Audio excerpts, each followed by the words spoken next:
Glory to Jesus Christ. Glory forever.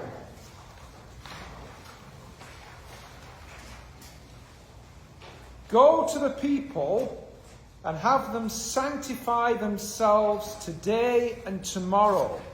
Have them wash their garments and be ready for the third day.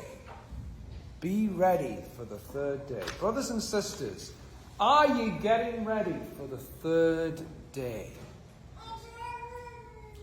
The third day is coming very soon. Sanctify yourselves, wash your garments, and be ready for the third day. But here's why I think you are almost ready for the third day. And this is a no-brainer. It's because you're all here. How many times do we read in the Gospels about the king who sends out invitation to his banquet and says, "Come, come, for all is now ready." He's prepared this rich banquet, and so many people don't show up. Look at the empty pews we have. So many people, for whatever reason, don't show up at the banquet of the Lord. But you did. You did. Because you're preparing yourself for the third day. And you've accepted the invitation to the most important banquet of them all. The banquet in the upper room. And Jesus said, I have longed to eat this Passover with you. In this human world, in this human life, there's perhaps nothing quite so enjoyable as having a meal with people who mean a lot to you. Having a meal with people who are dear to you. I remember one time when I was in college, one of our close friends let me know that it was her birthday. And none of us had any idea that it was Claire's birthday.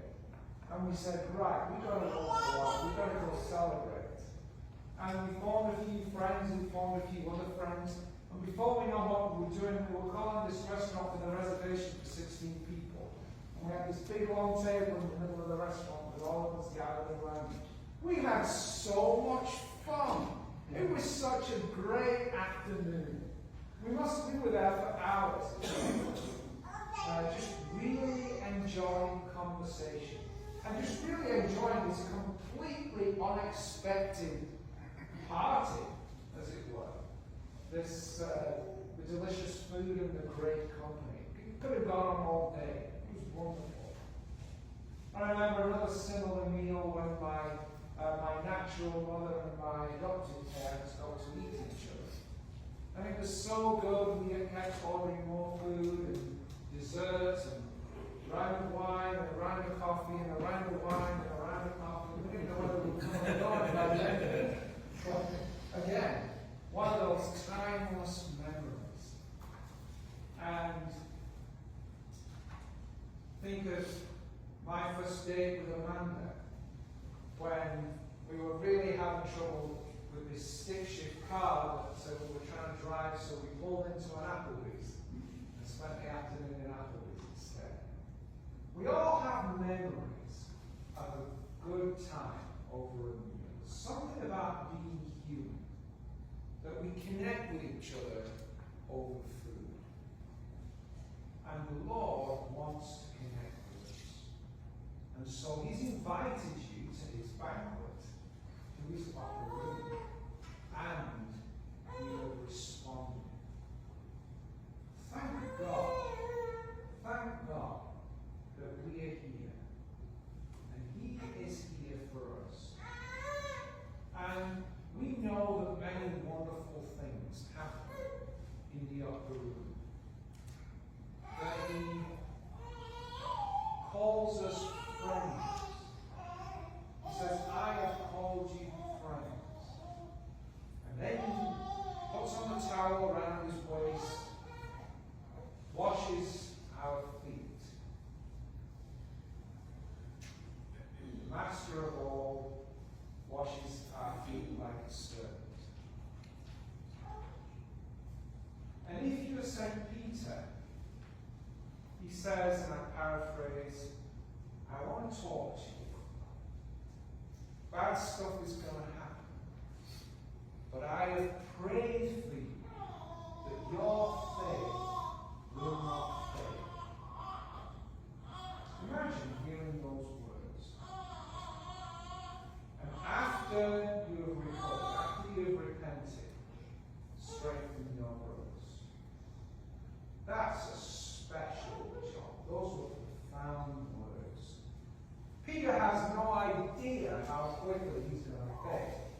It's not even a few hours until the cock is crowing. He's weeping bitterly.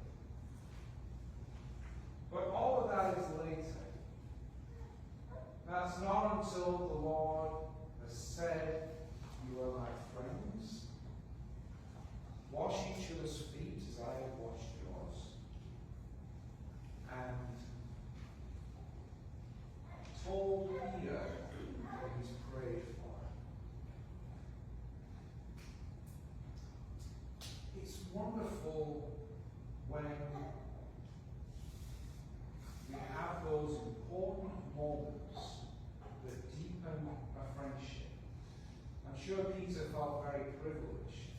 I remember another wonderful dinner where it was some kind of high school event, and one of the teachers who was sitting opposite me shared with me about an opportunity to go and do some work experience in France for a couple of weeks. And she said, it's a very select group, but we want you. We want you. That feels really good. That feels really good. And Jesus wants you. Otherwise you wouldn't be here. You've chosen to climb the stairs into the upper room and to sit attentively as the Lord breaks the bread and pours out the wine and tells you of the things that are to come. The prayers of the church put it quite beautifully. It says, "O friends, come, let us lift up our hearts and partake of the immortal and holy table that the Master has prepared in the upper room. Let us lift up our hearts and partake of the immortal holy table. Let him wash our feet." Are your feet weary or dirty after the last 40 days and 40 nights? He washes your feet. He nourishes you with his body and blood.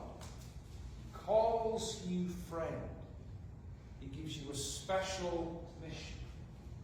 He tells you just how much he calls you his friend.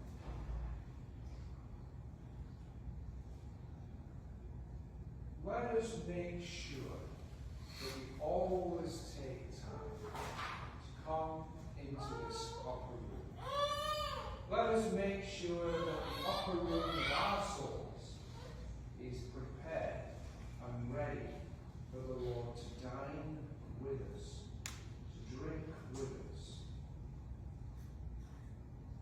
It's in the intimacy of this holy banquet that we celebrate tonight, that heaven meets earth, that we receive the new covenant and become